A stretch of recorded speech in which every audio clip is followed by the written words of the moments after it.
वारणा प्रतिष्ठान आणि भारतीय कुस्ती महासंघाचे वरिष्ठ उपाध्यक्ष डी.आर. जाधव यांच्या मार्गदर्शनाखाली शिवजन्मोत्सव सोहळा मोठ्या उत्साहामध्ये विविध सामाजिक उपक्रम राबवित साजरा करण्यात आला आहे। भारतीय कुस्ती महासंघाचे वरिष्ठ उपाध्यक्ष डी.आर. जाधव अण्णा यांच्या मार्गदर्शनाखाली वारणा प्रतिष्ठान मार्फत गेल्या अनेक वर्षांपासून शिवजयंती उत्सव मोठ्या उत्साहाने साजरा केला जातोय। या अंतर्गत विविध अनेक समाज उपयोगी उपक्रम देखील राबवले जात आहेत। गेल्या 11 वर्षांपासून हा उत्सव येथे साजरा केला जातोय।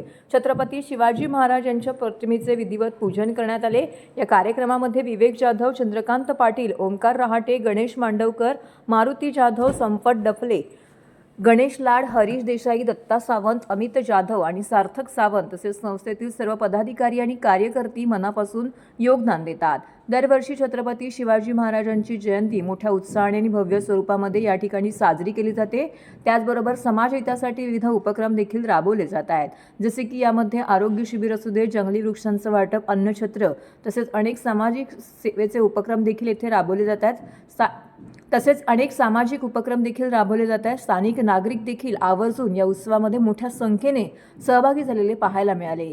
सायंकाळी छत्रपती शिवाजी महाराजांची भव्य अशी मिरवणूक ज्ञानसाधना कॉलेजपासून काढण्यात आली। या मिरवणुकीमध्ये स्थानिक नागरिक त्याचबरोबर तरुण वर्ग पारंपरिक वेशभूषेमध्ये सहभागी झालेला पाहायला मिळाला।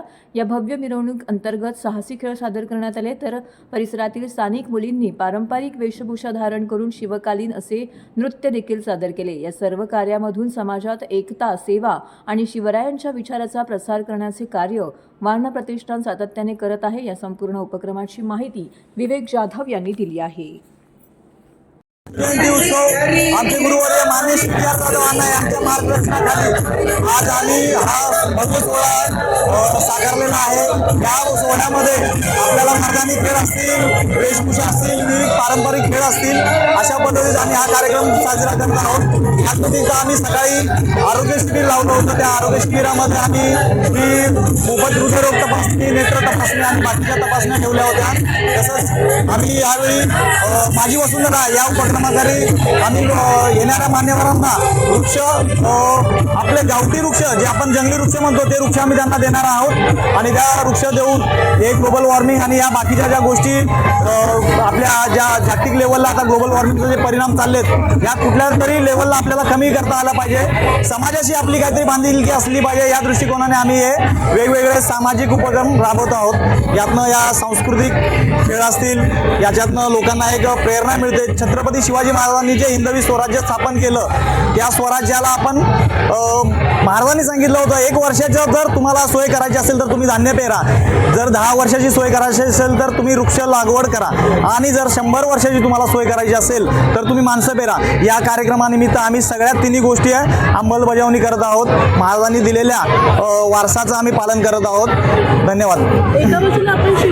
जे रंजले गांजले त्याचे आपुली म्हणावे, हे तुकाराम महाराजांच्या ओळीप्रमाणे ज्यांना ज्या महाराजांचं इतिहास, महाराजांची प्रेरणा, महाराजांनी केलेल्या लढाया, महाराजांनी 16व्या वर्षापासून 14व्या वर्षापासून जे घोडद्वार करत एवढे आपले किल्ले जे जमा केले, हे कोणाला सांगण्यात इतकं त्यांची जर पात्रता नसेल, त्यांना समजून घेण्या इतकी त्यांची पात्रता नसेल तर त्यांना आपण याच्या पुढे काय बोलणार आहे। त्यांना महाराजांना समजण्यासाठी त्यांना महाराजांचा पूर्ण बारकाईने अभ्यास करावा लागेल।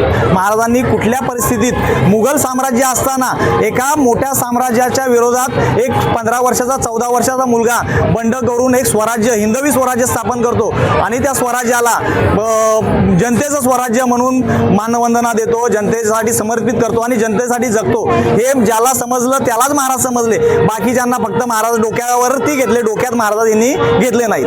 त्यांना आपण या कार्यक्रमानिमित्त आपण सांगू इच्छितो, यासाठी तुम्हाला सर्वप्रथम महाराजांची कादंबरी वाचावे लागतील, महाराजांचा तुम्हाला इतिहासाचा अभ्यास करावा लागेल, त्यांचे गडकिल्ले, त्यांचा सह्याद्री, त्यांनी कुठल्या घोडदौड प्रवास केला, डोंगर माथ्यावरनं कसा खडतर प्रवास करून एवढं मोठं स्वराज्य मुघलांच्या विरोधात उभं केलं, हे त्यांना त्यासाठी पहिले समजून घ्यावं लागेल।